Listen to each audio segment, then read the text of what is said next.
Yo, what's going on YouTube? And welcome back to Goal Line Hockey. It's your boy Kevin Forte, and we are taking a look today at the Minnesota Wild forward Kirill Kaprizov, Russian forward, and that's going to play a vital role in today's video. So some bad stuff. So you guys remember I made a video last week talking about Ivan Fedotov, Philadelphia Flyers goalie that had just signed with them. And within a week of signing and him trying to go to practice at the hockey rink, he had been detained by Russian forces. Now, at the time, nobody really knew the whole backstory. Apparently, he had a fake ID for him to avoid serving in the Russian military. It is a mandate that you serve in the Russian military at some point, unless you have a very high level in education as a teacher of, a professor in college or something like that. Russian men have to fight in the military, and that's what happened to Ivan Fedotov. He was trying to dodge the military. He was illegal, right? Everything was illegal. How the Russian forces did it was a little bit sketchy, right? Apparently they gave him some kind of shot. He was in the hospital, couldn't see his family for a couple days. And next thing you know, he is in, I believe it's the Alaskan frontier for the Russian military right now at some base. And he is going to be fighting in the military. He will not be playing in Philadelphia with the Flyers this fall. Let's just safely assume that. Now, since that news, obviously Kirill Kaprizov's name has come out as another player that was supposedly dodging the military. And unfortunately, apparently he was in like Central America or something like that, trying to get into the U.S. And Border Patrols would not allow him to go to the U.S. And again, that all came back to Russia.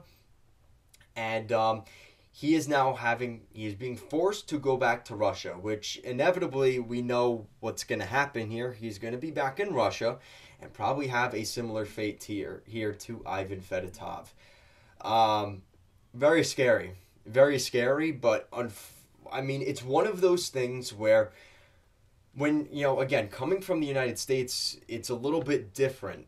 And listen, politics aside, certain things I do agree with Russia's certain things that they have. But there's also drawbacks to some of those things, right? There's always three sides to it, right? The good side that you want to believe, the bad side, and then what really it is. And, for Kaprizov, obviously I feel bad for the kid, right? He just signed a huge contract. He was going to be a rock star maybe that's not the best part. He's living in Minneapolis, but he's an NHL player playing in the best hockey league in the entire world.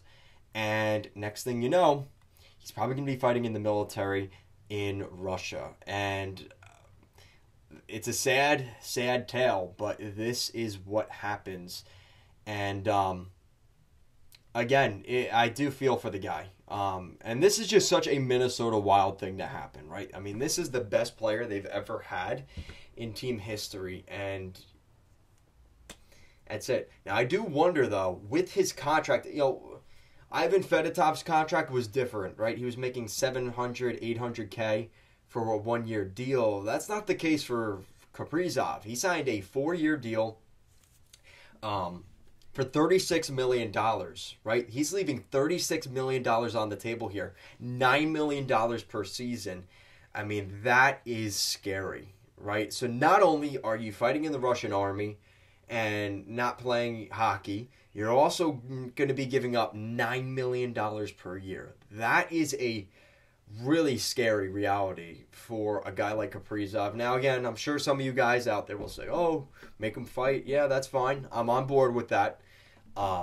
And that's, again, the reality is this is the law in Russia. And I guess they were caught fudging around with IDs and stuff, and this is this is what's happened. So this is the report from NHL Trade Rumors. From bad to worse, Minnesota Wild forward Kirill Kaprizov was reportedly denied entry into the United States twice recently and has been forced to return to Russia. Speculation is brewing. There's some issues with fake military IDs, which I mentioned, and this crazy story could be escalating this summer. So obviously thoughts and prayers are out for Kirill Kaprizov and his family.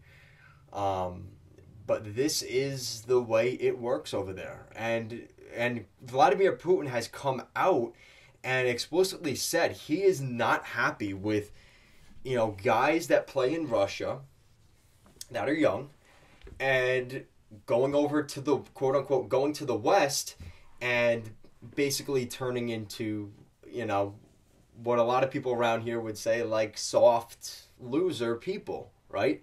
He doesn't like the theories of the West and things like that. And listen, to some extent, I am kind of on board with that. If you drive around anywhere, you'd be annoyed with how stupid people are. And maybe some of that is to that extent. But obviously there is a frustration with everything from Ukraine to just politics in general.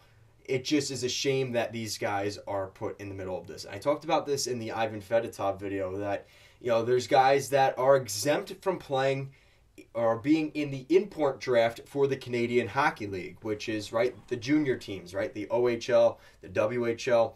Russian and Belarusian players were exempt. They weren't allowed. Yet, at the same time, in a different month, they'll also be telling you how they are trying to stop racism and inequality, which is kind of hypocritical considering that you're banning certain individuals from joining your league. So, I don't know. That's my take on it. Obviously, you guys will let me know your guys' takes in the comment section down below. Be nice, though, in the comments, because obviously there is two sides to the story.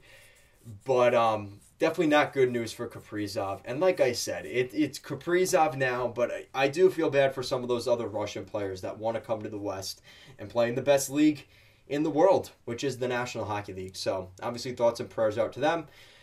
That's it for today, guys. Let me know what you think. Thank you so much for watching. And, of course, I'll see you again next time.